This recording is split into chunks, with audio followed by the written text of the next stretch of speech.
Baik, untuk selanjutnya yaitu kuesioner individu. Ini juga saya akan sedikit memberitahukan bagaimana tata cara pengisian kuesioner individu. Kuesioner individu ini setiap individu mengisi satu orangnya satu. Artinya jika dalam keluarga ataupun sesuai dengan kakak, di kakak ada 5 jiwa atau 5 orang, maka kuesioner individu juga 5. Jika ada yang di kakak tertera 2 ataupun 3, maka juga kuesionernya 2 ataupun kuesionernya 3. Jadi untuk kuesioner individu itu semuanya mengisi per individu. Demikian Bapak Ibu. Baik, bagaimana tata cara untuk pengisian kuesioner individu? Mari kita simak bersama-sama bagaimana tata cara pengisian kuesioner individu. Untuk deskripsi individu, di situ ada tertera nomor kartu keluarga. Silakan Bapak Ibu masuk nomor kakaknya, itu tinggal tulis. Yang selanjutnya NIK. NIK itu masukkan sesuai dengan nama, terus jenis kelamin, tempat tanggal lahir, status pernikahan, agama, suku, bangsa, warga negara, nomor HP. Untuk suku bangsa silakan Bapak tulis sesuai dengan suku Bapak masing-masing. Misalnya suku Jawa, suku Batak, suku ini sesuaikan dengan suku Bapak Ibu masing-masing. Terus selanjutnya mengenai deskripsi pekerjaan. Mengenai deskripsi pekerjaan silakan Bapak Ibu sesuaikan dengan kondisi pekerjaan. Apakah ibu rumah tangga, apakah sedang bekerja atau sedang mencari kerja, sesuaikan dengan kondisi pekerjaan ibu masing-masing. Jika kepala rumah tangga yang bekerja, silakan Bapak Ibu centang nomor 5. Jika anak masih bersekolah, silakan Bapak Ibu centang yang sekolah. Jika punya anak yang belum kerja atau sedang mencari kerja, silakan Bapak Ibu pilih nomor 4. Terus pekerjaan utama, silakan Bapak pilih di antara pilihan berikut, yakni ada 16 atau 15 pilihan. Sesuaikan dengan pekerjaan utama Bapak Ibu. Jika tertera di sini tidak ada, maka pilihlah lainnya bekerja. Tinggal Bapak Ibu kasih keterangan di bawahnya atau tulis. Karena di sini tidak tertera karyawan, buruh karyawan, maka ataupun yang lainnya yang tidak ada di sini silakan Bapak Ibu tulis. Kalau misalnya buruh pabrik, silakan Bapak pilih ibu lainnya bekerja, dikasih tulisan atau keterangan buruh pabrik. Contohnya begitu Pak, Ibu. Selanjutnya untuk jaminan sosial ketenagakerjaan. Apakah Bapak Ibu menjadi peserta atau bukan peserta? Jika menjadi peserta, silakan Bapak Ibu tinggal silang saja. Terus selanjutnya untuk penghasilan setahun terakhir, Bapak Ibu tinggal kalikan saja. Misalnya dalam gajian 1 bulannya 4.700.000, berarti dalam setahun terakhir totalnya yakni 56.400.000 rupiah. Kurang lebihnya begitu Bu. Jadi sesuai Bapak Ibu, jadi sesuaikan penghasilan Ibu Bapak dalam setahun ataupun dalam 1 bulan dikalikan 12 bulan. Terus selanjutnya untuk sumber penghasilan, misalnya Bapak Ibu petani, maka sumber penghasilannya kan dari padi, itu jumlahnya berapa nih dalam sebulan, berapa ton, tinggal masukkan jumlah tonnya.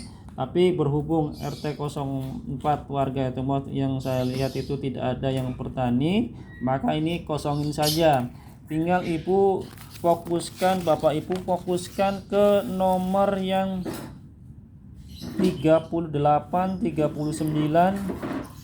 Karena kebanyakan warga RT 04 adalah karyawan, maka kita fokus ke karyawan yang di nomor 38, 39. Tetapi jika warga RT 04 ada yang menjadi pedagang, silahkan sesuaikan dengan pilihan sumber penghasilan, sesuaikan pekerjaannya atau sumber penghasilannya Bapak Ibu semuanya.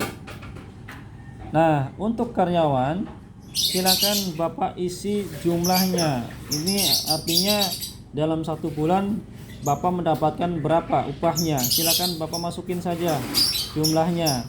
Nah, untuk selanjutnya adalah penghasilan setahun, silakan Bapak Ibu juga tinggal dikalikan 12 bulan. Untuk selanjutnya, kolom selanjutnya yaitu kolom diekspor. Nah, kalau memang karyawan ataupun karyawan tidak tetap, silakan dikosongin saja. Demikian juga yang lain, jika usaha atau pedagang dan barang dagangannya tidak diekspor, maka silakan Bapak tulis tidak. Demikian untuk di sumber penghasilan. Selanjutnya untuk deskripsi kesehatan, ini diisi sesuai dengan Bapak Ibu atau anak yang dialami, Bu. Jadi jika ibu bapak menderita dalam setahun terakhir ini pernah menderita muntaber, demam berdarah, campak, malaria, flu dan yang lain di sini tertera, silakan Bapak isi dengan kondisi yang Bapak pernah derita dalam setahun terakhir. Misalnya contoh, Bapak Ibu pernah mengalami setahun terakhir ini demam berdarah, maka Bapak tinggal pilih ya, ataupun yang lainnya, atau COVID pernah Bapak Ibu pernah mengalami atau menderita COVID, Bapak silakan pilih nomor 1 atau nomor 2. Dan selanjutnya untuk selanjutnya adalah berapa kali fasilitas kesehatan berikut didatangin setahun terakhir untuk pengobatan atau perawatan. Di sini maksudnya adalah dalam 1 tahun terakhir Bapak berobat ke tempat ini, yaitu antara rumah sakit bersalin, puskesmas tanpa rawat inap, puskesmas pembantu, poliklinik, tempat praktek dokter, rumah bersalin dan lainnya. Silakan Pak, jika misalnya Bapak setahun terakhir ini berkunjung atau berobat ke rumah sakit, Bapak silakan hitung jumlahnya berapa kali. Kalau memang 4, silakan tulis nomor 4. Ataupun misalnya saya ke rumah sakit dalam setahun ini 3 kali, silakan Bapak Ibu tulis 3. Tapi kalau untuk mendampingi itu bukan termasuk berobat, artinya ini khusus untuk berobat saja. Berobat berapa kali untuk berobat ke rumah sakit ataupun rumah sakit bersalin ataupun yang lainnya. Demikian Bapak Ibu. Selanjutnya untuk disabilitas, silakan Bapak Ibu warga RT 04 yang berbahagia dan baik, silakan Bapak isi sesuai. Jika tidak sesuai dengan pertanyaan, silakan Bapak tidak isi aja, tidak semua. Saya yakin warga RT 04 tidak ada yang disabilitas, jadi silakan Bapak Ibu tinggal silang aja yang tidak semua jawabannya. Terus untuk masalah deskripsi pendidikan tertinggi yang ditamatkan, jika Bapak Ibu pendidikan tertinggi yang ditamatkan SMA, maka silakan Bapak silang yang SMA dan sederajat, yakni nomor 4. Jika Bapak Ibu pendidikan tertinggi yang ditamatkan S1 ataupun S2, tinggal Bapak silang nomor 6 atau nomor 7. Nah, untuk anak, jika anak sedang sekolah SD maka tidak ada yang ditamatkan. Jadi Bapak Ibu tidak usah diisi. Tetapi jika anak yang Bapak Ibu miliki sekarang sedang sekolah SMP, berarti yang pendidikan tertinggi yang ditamatkan adalah SD. Jadi Bapak Ibu silang yang di SD. Jika anak Bapak dan Ibu sedang SMA, maka yang dicentrang adalah SMP-nya. Demikian juga jika anak Bapak Ibu sedang kuliah, maka yang dicentrang atau yang disilang SMA dan sederajatnya. Demikian deskripsi pendidikannya. Selanjutnya untuk bahasa yang digunakan di rumah dan pemukiman, saya pikir sama, yaitu mungkin memakai bahasa Indonesia. Demikian juga untuk bahasa yang digunakan di lembaga formal, sekolah, tempat kerja, ataupun di lingkungan kita, ya kita tulis saja Indonesia.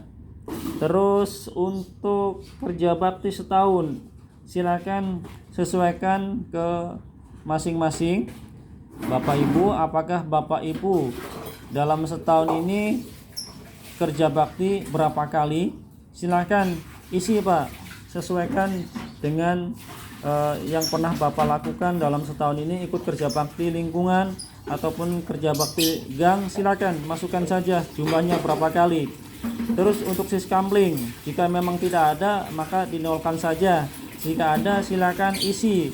Jadi untuk Bapak Ibu, jika pernah siskampling dalam setahun berapa kali untuk ikut siskampling ataupun ronda, silakan diisi sesuai dengan yang Bapak lakukan. Terus untuk pesta rakyat, untuk setahun terakhir ini kita kosongin saja Pak, dinolkan saja atau di strip saja. Terus selanjutnya itu menolong warga yang mengalami kematian keluarga setahun terakhir. Silakan Bapak isi, takziah termasuk menolong. Jadi menolong warga yang mengalami kematian keluarga, dalam artian kita membantu daripada keluarga almarhum. Silakan Bapak isi sesuai jumlahnya.